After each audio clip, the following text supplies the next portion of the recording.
ጀነራል ታደሰ ወረደን በሚመለከት በዛሬው ዕለት አንድ አነጋጋሪ መረጃ ተሰራጨ። ጀነራሉ በወታደሮች ቁጥጥር ስር መግባታቸው እየተሰማ ነው። ምንም ቢፈጠር መቀሌን ለቅቄ አልሸሽም ሲሉ ባለፈው ሳምንት የተናገሩት ጀነራሉ ከደብረ ጽዮን ሹመት ማግስት ድምጻቸው ጠፍቷል፣ በአደባባይም አልታዩም። ይህም በሚመለከት ማምሻውን አንድ ጥብቅ መረጃ ወጥቷል። ጀነራሉ በቁጥጥር ስር ለመዋል የአርሚ 22 ተጨማሪ ወታደሮች በመኖሪያ ቤታቸው አቅራቢያ እንደተሰማሩም ተዘግቧል። በሌላ በኩል በወልቃይት ቀጠና የዋት ታጣቂ በአልቡርሃን ጦር ተሽከርካሪ ድንበር አካባቢ ቅኝት ሲያደርጉ ስለመዋላቸው ታውቋል። በዝርዝር እናስደምጣቸዋለን። የፈረንሳይ የጦር መርከብ ወደ ሆርሙዝ ተንቀሳቀሰች። የጦር መርከቡ ሆርሙዝን ለማስከፈት በሚደረገው እንቅስቃሴ ይሳተፋል በሚል እየተጠበቀ ነው። ኢራን ይህንን ክስተት በአይነ ቁራኛ እየተመለከተችው ሲሆን ሆርሙዝና ኒውክሌር የኔ ቀይ መስመሮች ናቸው ስትል አቋሟን አሳውቃለች። ይህ በእንዲህ እንዳለ ዶናልድ ትራምፕ በሆርሙዝ ወሽመጥ መንቀሳቀስ ያልቻሉ መርከቦችን አጅቦ ለማስወጣት የነበራቸውን እቅድ ያቋረጡት በሳውዲ አረቢያ ምክንያት እንደሆነ አንድ ሾልኮ የወጣ ሰነድ አረጋግጧል። እናስደምጣቸዋለን። ሁለት ከፍተኛ የፌዴራል ባለስልጣናት ክስ ተመሰረተባቸው በቁጥጥር ስር ውለዋል። የኢትዮጵያ ነዳጅና ኢነርጂ ባለስልጣን ምክትል ዋና ዳይሬክተር እና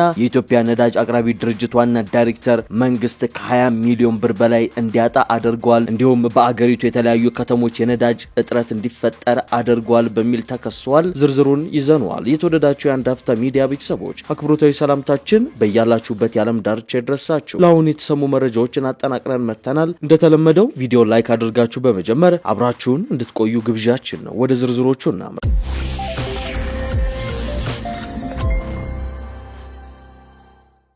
ከደብረ ጽዮን ፕሬዝዳንታዊ ሹመት በኋላ ደብዛቸው የጠፋው ጀነራል ታደሰ ወረደ የቁም እስረኛ መሆናቸውን የሚገልጹ መረጃዎች እየወጡ ነው። ተጨማሪ የህወሓት አርሚ 25 ወታደሮች ጀነራሉ ያሉበትን መኖሪያ ቤት እንዲከቡ መደረጋቸውም ተሰምቷል። ከወልቃይት እስከ ራያ ግንባር ኃይሉን ለጦርነት እያዘጋጀ የሚገኘው ህወሓት ጀነራል ታደሰ ወረደ ወደ አዲስ አበባ ኮብልለው ሚስጥር ያወጣሉ በሚል የቁም እስረኛ አድርጓቸዋል የሚል መረጃ ከመቀሌ ተሰምቷል። ጀነራሉ አስቀድመው ስልጣን አለቅም ከመቀሌ የትም አልሄድም ቢሉም ደብረጽዮን ገብረ ሚካኤል ስልጣን ከተቆጣጠሩ በኋላ ግን ድምጻቸው ጠፍቷል። ደብረጽዮን የቀድሞ ምክር ቤታቸውን ጠርተው ፕሬዝዳንት ከሆኑ ዛሬ 3ኛ ቀናቸው ቢሆንም በኃይል ስልጣናቸውን የተቀሙት ጀነራል ታደሰ ወረደ ያሉበት ሁኔታ ሳይታወቅ ቆይቷል። ጀነራሉ ከመቀሌ እንዳይወጡ ህወሓት ራሱ ጥብቅ የጥበቃ ቡድን አሰማርቶ የቁም እስረኛ እንዳደረጋቸውም ዛሬ ማምሻውን ለጉዳዩ ቅርበት ያላቸው ምንጮች ዘግበዋል። ጀነራሉ ስልጣናቸውን ቢቀሙ እንኳን መቀሌን ለቀው የትም እንደማይሄዱ እየተናገሩ ቢሆንም የቲዲኤፍ ዋና አዛዥና የህወሓት ቁልፍ ሰው እንደመሆናቸው መጠን ህወሓት አላመናቸው። ጀነራሉ በሁለት ዓመቱ ደም አፋሳሽ ጦርነት ህወሓት ቲዲኤፍ የሚለውን ኃይሉን የሚመሩት ጀነራል ታደሰ ወረደ የነበሩ ሲሆን ጌታቸውን ገፍተው ወደ አዲስ አበባ አባረው ስልጣን እስከያዙበት ጊዜ ድረስ የወታደራዊ ኃይሉ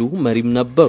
ጀነራሉ የህወሓት ወታደራዊ አመራር ቁንጮ ሆኖ እንደመቆየታቸው አሁን ላይ የተለያየ አቋም መያዛቸው ጥብቅ ሚስጥር ያወጣሉ በሚል ተጠርጥረዋል። በዚህም እንደነ ጀነራል ጻድቃንና ጌታቸው ረዳ የህወሓትን ጓዳ ጎድጓዳ ይዘው ሄደው ወደ አዲስ አበባ ይኮበልላሉ በሚልም በወታደሮች ተከበው የቁም እስረኛ እንዲሆኑ ተፈርዶባቸዋል። ህወሓት የቀድሞ ምክር ቤቱን ጠርቶ ሙሉ በሙሉ ስልጣን ከመቆጣጠሩ አስቀድሞ ጀነራሉን በአይነ ቁራኛ ሲከታተላቸው እንደነበርም ተዘግቧል። ጀነራል ታደሰ ሙጥኝ ካሉት ደጀን ቢሯቸው የወጡት ደብረጽዮን በተመረጡበት ዋዜማ ምሽት በተፈጸመ የቦምብ ፍንዳታ ስለመሆኑም ተሰምቷል። ጀነራሉ በአሁኑ ወቅት የደጀን ቢሯቸውን ለደብረጽዮን አስረክበው በግል መኖሪያ ቤታቸው እንደሚገኙና በዚያም በወታደሮች ጥብቅ ክትትልና ከበባ ውስጥ እንዳሉ ተዘግቧል።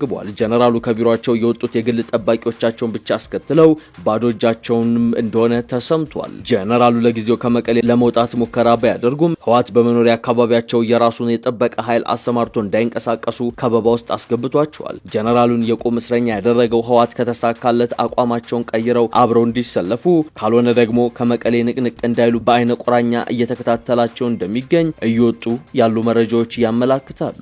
በሌላ በኩል የህወሓት ወታደራዊ እንቅስቃሴ በበርካታ አካባቢዎች ላይ እየታየ ነው የሚገኘው። በተለይም በወልቃይትና ራያ ቀጠና ላይ ሰፊ ወታደራዊ ስምሪቶች በህወሓት በኩል እየታዩ እንደሚገኝ ከስፍራው እየወጡ ያሉ መረጃዎች አረጋግጠዋል። በተለይም በዛሬው ዕለት በሽሬና ሽራሮ አካባቢ ወታደራዊ እንቅስቃሴዎች እንደታዩ ምንጮች ይናገራሉ። ለአብነትም መነሻቸውን ሽሬ ያደረጉ ተሽከርካሪዎች ወታደሮችን ጭነው ወደ ሽራሮ አቅጣጫ ተንቀሳቅሰዋል። በተከዜ በስተምስራቅ አቅጣጫ ሽራሮ የህወሓት ታጣቂዎች እየተከማቹ እንደሆነ የተሰማ ሲሆን በተጨማሪም ነዳጅና ሌሎች ወታደራዊ ሎጂስቲኮች እንዲከማቹም ተደርጓል።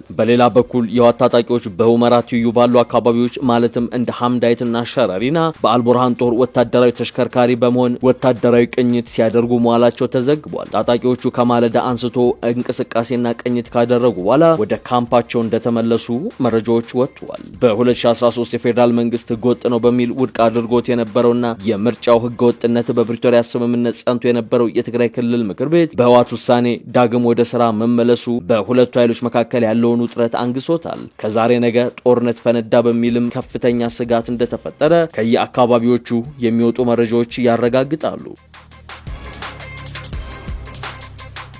የአሜሪካው ፕሬዝዳንት ዶናልድ ትራምፕ በሆርሙዝ ወሽመጥ መንቀሳቀስ ያልቻሉ መርከቦችን አጅቦ ለማስወጣት የነበራቸውን እቅድ ያቋረጡት በሳውዲ አረቢያ ምክንያት መሆኑ ታወቀ።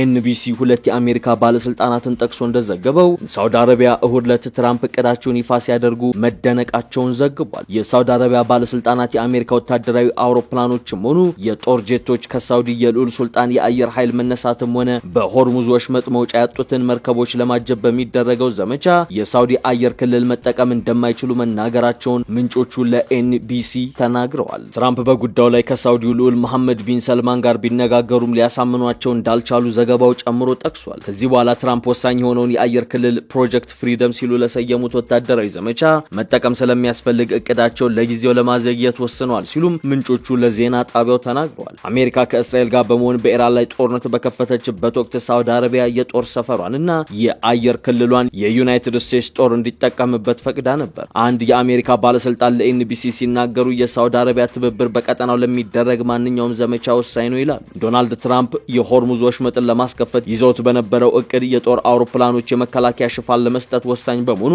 በቀጠናው የሚገኝ የአየር ክልልን መጠቀም አስፈላጊ ያደርጎታል። ማክሰኞ ምሽት አሜሪካ በሆርሙዝ ወሽመጥ ቆመው የሚገኙትን መርከቦች እያጀበች ለማስወጣት ይዛ የነበረውን እቅድ ለአጭር ጊዜ እንደምታቆም ትራምፕ ማስታወቃቸው አይዘነጋም። ባለፈው ሰኞ የተጀመረው ፕሮጀክት ፍሪደም እንዲቆም የተደረገው ከኢራን ጋር እየተደረገ ያለው ውይይት ትልቅ መሻሻል እያሳየ በመምጣቱ ምክንያት በጋራ ስምምነት ከውሳኔ ላይ መድረሳቸውንም ጨምረው ገልጸው ነበር። ይህ በእንዲህ እንዳለ አሜሪካና ኢራን የጣሏቸው እገዳዎች በዓለም ኢኮኖሚ ላይ ባመጡት ጫና ምክንያት የቀረበውን የሰላም እቅድ እንዲስማሙበት እየጠየቀች የምትገኘው ፈረንሳይ የሆርሙዝ ወሽመጥ ደህንነት ለማስጠበቅ ሊካሄድ ለሚችል ተልዕኮ አውሮፕላን ተሸካሚ መርከቧን በቀይ ባህር ማንቀሳቀሷ ተረጋግጧል። ፈረንሳይና ብሪታንያ በኢራን ጦርነት ላይ የተፈጠረው ሁኔታ በሚረጋጋበት ወቅት ወይንም ጦርነቱ ሲቋጭ በወሽመጡ የሚደረግ ጉዞ ደህንነቱ የተጠበቀ እንዲሆን የሚያደርግ እቅድ ላይ ለበርካታ ሳምንታት ሲሰሩ መቆየታቸውንም የሮይተርስ ዘገባ አመላክቷል። ይህንን እቅድ ለመተግበር ከኢራን ጋር መቀናጀት ይጠይቃል። ሁለቱ ሀገራት ባዘጋጇቸው ስብሰባዎች ላይ የተገኙ በርካታ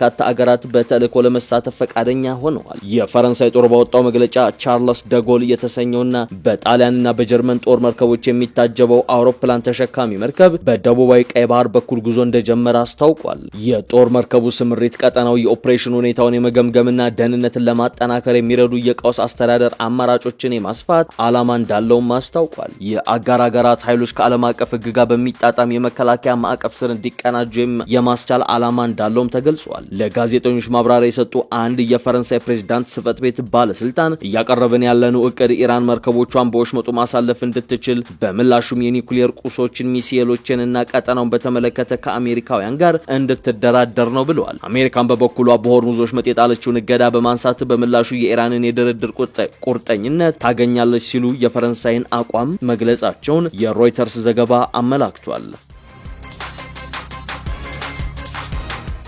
የኢትዮጵያ ነዳጅና ኢነርጂ ባለስልጣን ምክትል ዋና ዳይሬክተርና የኢትዮጵያ ነዳጅ አቅራቢ ድርጅት ዋና ዳይሬክተርን ጨምሮ በገበያ ላይ የነዳጅ እጥረት እንዲከሰት አድርጓል የተባሉ 13 ግለሰቦች ላይ ክስ ተመስርቶባቸዋል። የክስ መዝገቡ ለፌዴራል ከፍተኛ ፍርድ ቤት ልደታ ምድብ 3ኛ የሙስና ጉዳዮች ወንጀል ችሎት ነው የቀረበው። ተከሳሾቹ አንደኛ ተከሳሽ አቶ ዲቦራ ፋፋ የባለስልጣኑ ምክትል ዋና ዳይሬክተር፣ አቶ ሹም አለም ብርሃኔ የኢትዮጵያ ነዳጅ አቅራቢ ድርጅት ዋና ዳይሬክተር፣ አቶ ስጢፋኖስ ጌትነት የነዳጅ አቅርቦትና ስርጭት ክትትል ባለሙያ፣ አቶ የላቃወቀ፣ አቶ አበበ ግዛው፣ አቶ ጌታቸው አሞኝ፣ ወይዘሮ በረከት ወርቄ ይገኙበታል።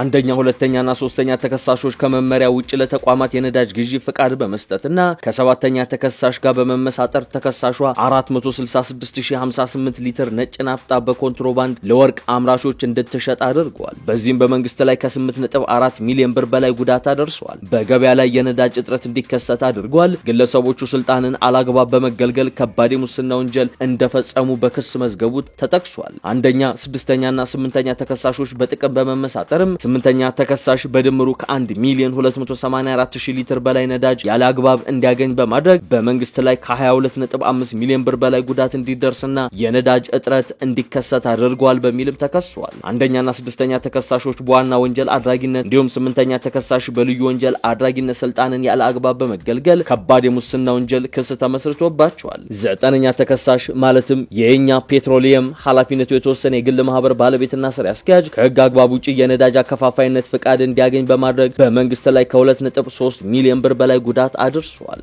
አንደኛ፣ አራተኛና አምስተኛ ተከሳሾች በዋና ወንጀል አድራጊነት እንዲሁም ዘጠነኛ ተከሳሽ በልዩ ወንጀል አድራጊነት በፈጸሙት ስልጣንን ያለ አግባብ መገልገል ከባድ የሙስና ወንጀል ተከሷል። 11ኛ፣ 12ኛ እንዲሁም 13ኛ ተከሳሾች የነዳጅ ጭነትና ግዢ ሀገር አቀፍ የነዳጅ ሰንሰለት ስርዓትን በመጣስ በጥቅሉ 1.9 ሚሊዮን ሊትር ነዳጅ መንግስት እንዳይቆጣጠረው አድርጓል የሚል ክስ ነው የተመሰረተባቸው። መንግስት ድጎማ ያደረገበትን ነዳጅ ከጅቡቲ በመጫን 17.8 ሚሊዮን ብር በላይና በገንዘብ የማይገመት ጉዳት በማድረስ በዋና ወንጀል አድራጊነት የመንግስትን ስራ በማይመች አኳን በመምራት ከባድ የሙስና ወንጀል ክስ ተመስርቶባቸዋል። ፍርድ ቤቱ የክስ መቃወሚያ ለመስማት ለግንቦት 10 ቀነ ቀጠሮ መያዙም የመንግስት መገናኛ ብዙሃናት ዘግበዋል። የተወደዳችሁ የአንድ አፍታ ሚዲያ ቤተሰቦች ለአሁን ያዝናቸው መረጃዎቻችን እነዚህን ይመስሉ ነበር። አብራችሁን ስለቆያችሁ እናመሰግናለን። መልካም ምሽት።